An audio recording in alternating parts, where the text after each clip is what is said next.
Hey friends, welcome back to this homeschooling naturopath. If you are new around here, my name is Hannah and I am a homeschooling mom of 3 little girls who are 10, 8, and 6, and I'm also a fully qualified naturopath living in New Zealand.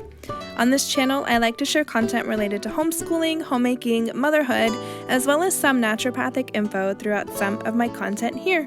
If you couldn't already tell from the huskiness of my voice, our family has been hit with sickness this past week, and so because I wasn't able to bring you guys my normal scheduled content, I thought I would kind of take you guys through and show you a few different things that I like to do in our home, a few different naturopathic remedies that I like to use when sickness hits. Now, I don't know about you guys, but whenever I was sick as a little kid, the magical cure for said sickness was always a can of Campbell's chicken noodle soup and a ginger ale. And while there is not necessarily anything wrong with opening up a can of chicken noodle soup and a ginger ale, that is just not what I prefer to give to my family when we are unwell. So my first port of call whenever anyone in the house comes down with any type of sickness is to make my own homemade bone broth if I don't have any in the fridge already, and then of course my own homemade chicken noodle soup.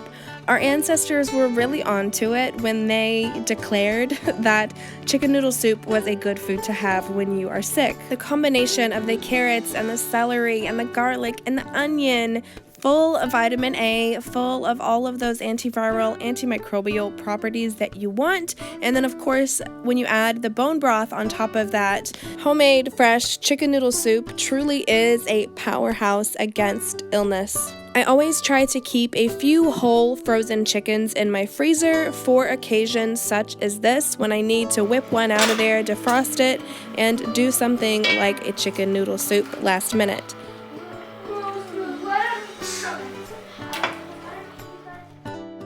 This next part may gross some people out, but I am going to debone this chicken, and absolutely none of this chicken goes to waste. My dog likes to sit here while I'm doing this, and so he gets all of the skin. All the meat is going to be used in my soup or in another dish that I'll make later in the week. The drippings will be used in the soup, and then the bones will go straight into my slow cooker with all of my other bones to contribute to the bone broth.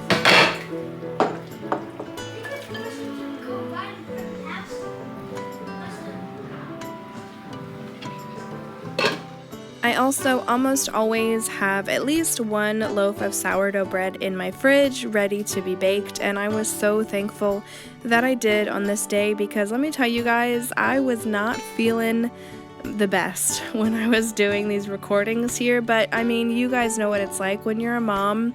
You just have to. You have to make meals.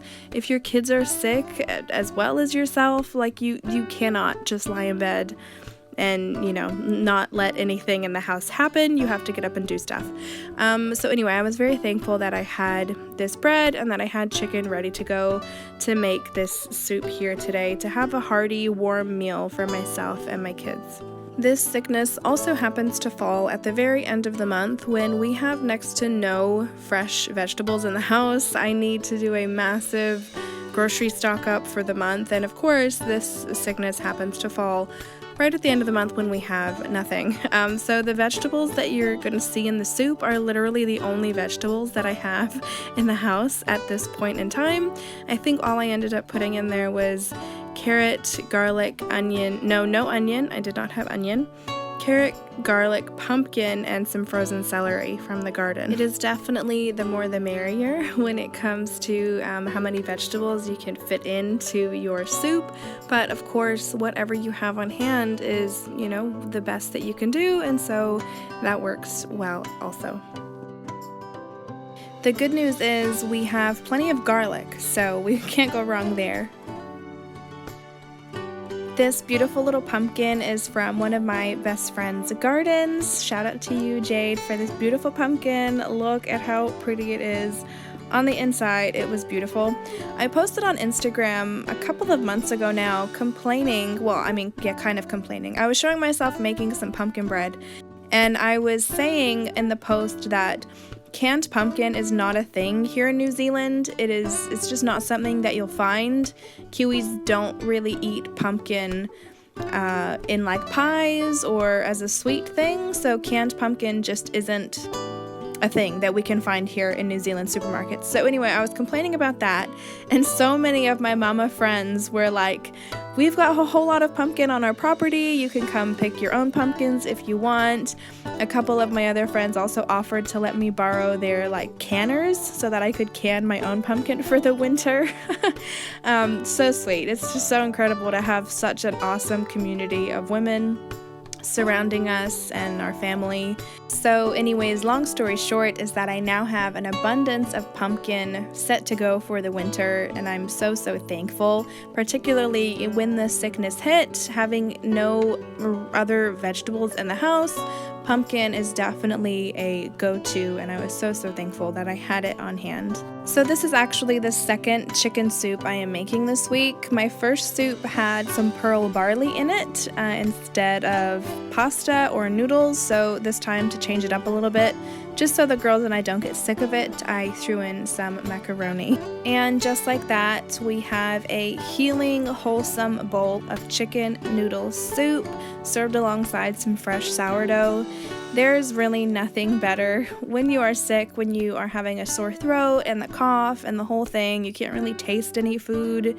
Hot soup with some fresh hot bread, it really hits the spot. And then of course you have all your vitamins and minerals in there that you need to help your body recover.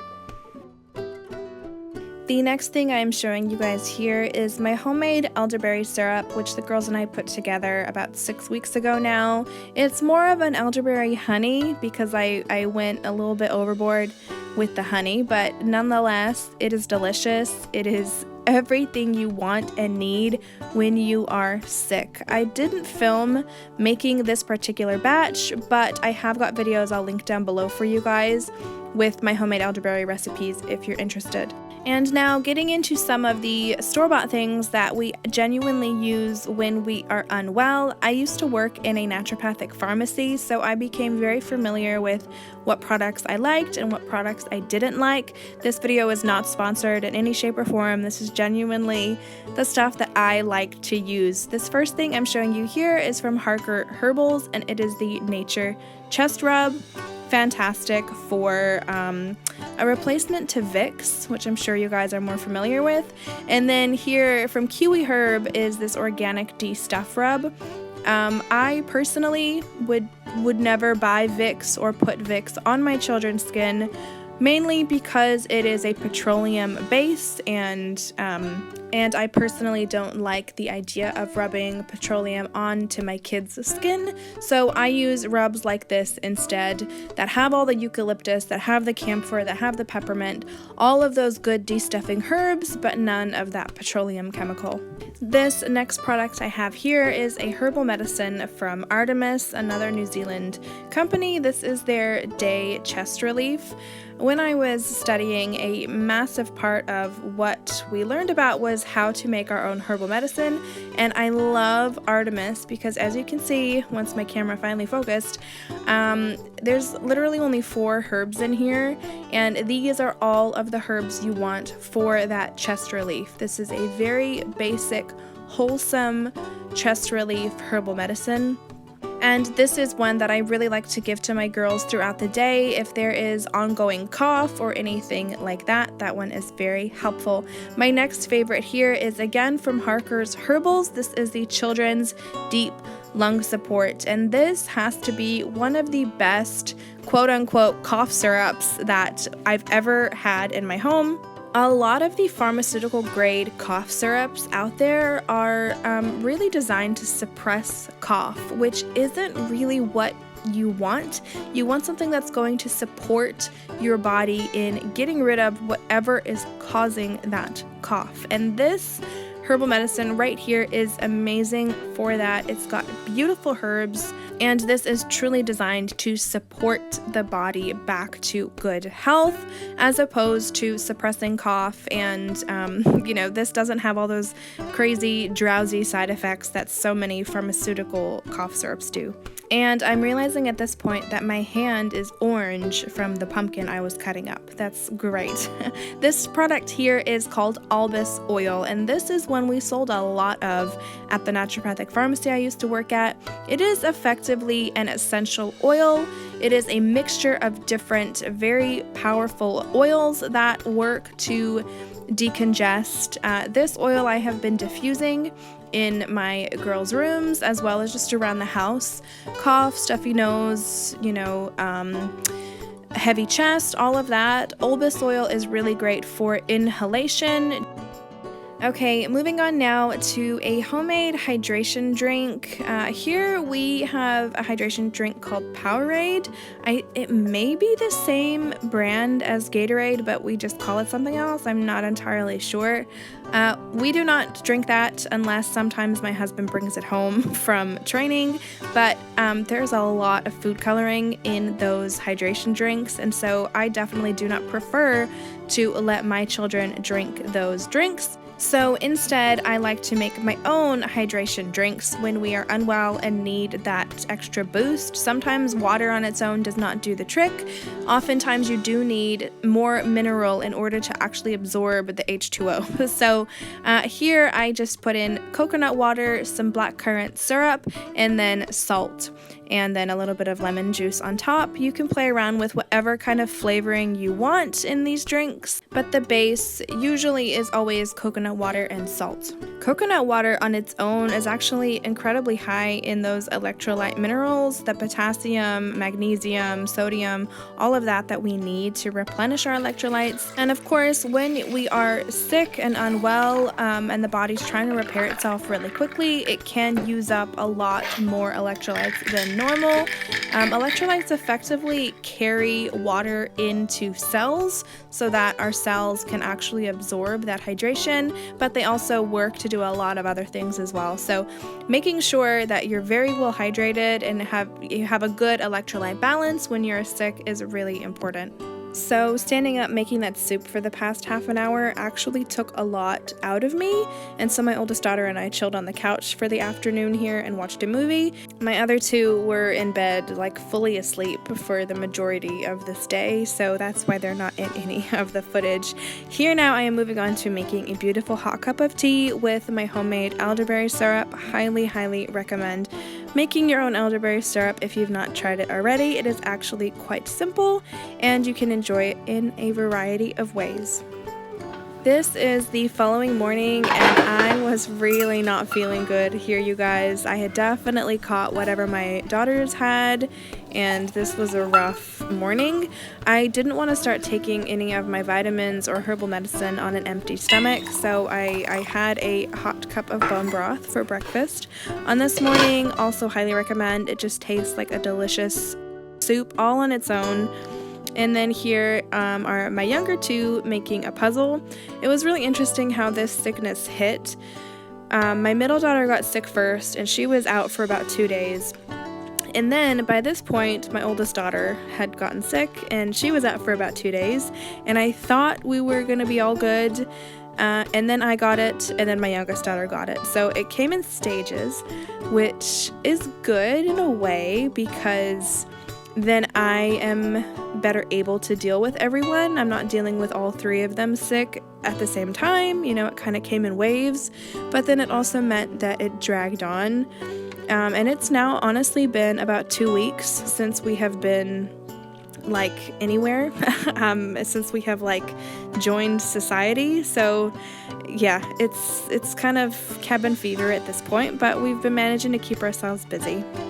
This again is the following day, and I noticed that we had a few apples that were going bad in the fridge. Like I said, I still have not gotten to the store by this point, and we still are running super low on any fruit and any vegetables, but what we did have were some apples that were going off. So I thought what would be really nice and comforting for all of us who were still sick was some delicious, hot, fresh applesauce. Now again, applesauce is one of those foods that is just not very big here in New Zealand. I don't know that you can buy a big thing of applesauce in the supermarket here. I know you can get little squishy pouches, but I don't know that you can get like huge jars of it like you can in the States. So applesauce is not something that I would ever buy from the store, largely because it's just not so readily available like it is in the States.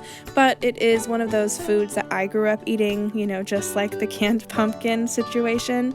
So when I'm sick, I feel like I always go back to those like childhood foods, you know, that just remind you of comfort and happiness. So this was such a nice hot thing, you know, soothing for the throat, has that cinnamon and the mixed spices in there, adding a little bit of antiviral, and it's just overall like was a nice comfort food. My oldest daughter is the only one of my kids who likes applesauce, so it was just her and I eating this.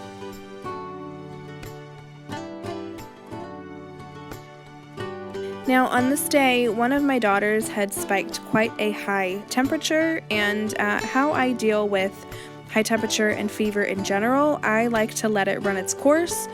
Now, definitely you always as a parent must use your own discernment with this. I do not take fever lightly. I actually have an uncle who, from what my father says, he was never the same after he suffered from a super high fever and nothing was done about it. So I do not take fever lightly. However, I also know that fever is your body's guard dogs when someone is trying to break into your house. I like to let fever run its course. However, when fever does get super high, what I do like to turn to is apple cider vinegar on some cool cloths, and that just goes on my daughter's forehead, and you'd be surprised at how well that actually brings down the super high fever.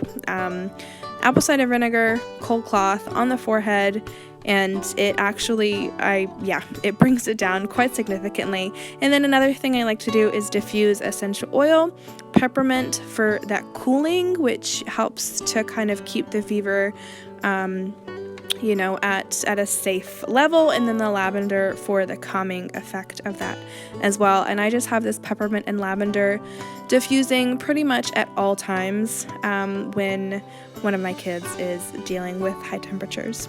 You could also add a few drops of peppermint essential oil into the water with the apple cider vinegar and the cold cloth. I think that would also really help with the cooling sensation as well. A feverish child always sleeps in bed with me while my husband sleeps elsewhere, so that I can monitor them at all times throughout the night and all of that. So that's why the diffuser is going in my room. Finally, the last thing I want to share with you guys here is something that I like to call flu shot tea. This is like my go-to tea whenever I am sick, whenever I get the slightest hint of a sore throat or anything like that. This is always my go-to. I always start with some freshly squeezed lemon for the vitamin C content, some organic apple cider vinegar to help with alkalizing the body, bringing that pH back to normal after, you know, your body's been trying really hard to recover. Some ginger. Now I keep my ginger, my like whole ginger, in the freezer, and so I can keep using it over and over again, and the benefits of it continue, so I don't actually have to keep the fresh ginger in my cupboard all the time and risk it going off. I keep it in the freezer. That is a fun tip that I'm sharing with you guys today. Keep it in the freezer. What you could also do to make this flu shot tea even more potent, perhaps if you actually have an infection that you are aware of, would be to grate some garlic, some fresh garlic straight up into there as well. I do that if I have an infection that I know of. Garlic is a very powerful natural antibiotic. I didn't do that tonight, and it might sound gross and people might think it's gross, but it just like ends up tasting like soup. And it's super good for you. Anyways, I'm not doing that tonight because I didn't feel like I need to. I've been getting garlic in my soups and stuff like that. Anyways, you top all of this off with honey. I am so lucky to have a friend who keeps bees. She lives about 5 minutes up the road from us, so this is super local raw honey. Tonight, I'm also adding in some cayenne pepper, some turmeric, and some cinnamon. All of these are very anti-inflammatory, antiviral, and have a lot of those vitamins and minerals in them that you want and need when you are recovering from illness. Now, this version is the fast version of making this tea. Ordinarily, you'd put it all in a pot and boil it all, and you would actually put in your whole ginger and, your garlic if you're adding that, and your lemon peel and everything. This is the quick version when ain't nobody got time for that. And there you have it, the quick version of my flu shot tea. Thank you guys so much for watching this video. I hope that you have found something of value, and thank you so much for your patience while I tried to get this video out. I'll catch you guys next week. Bye!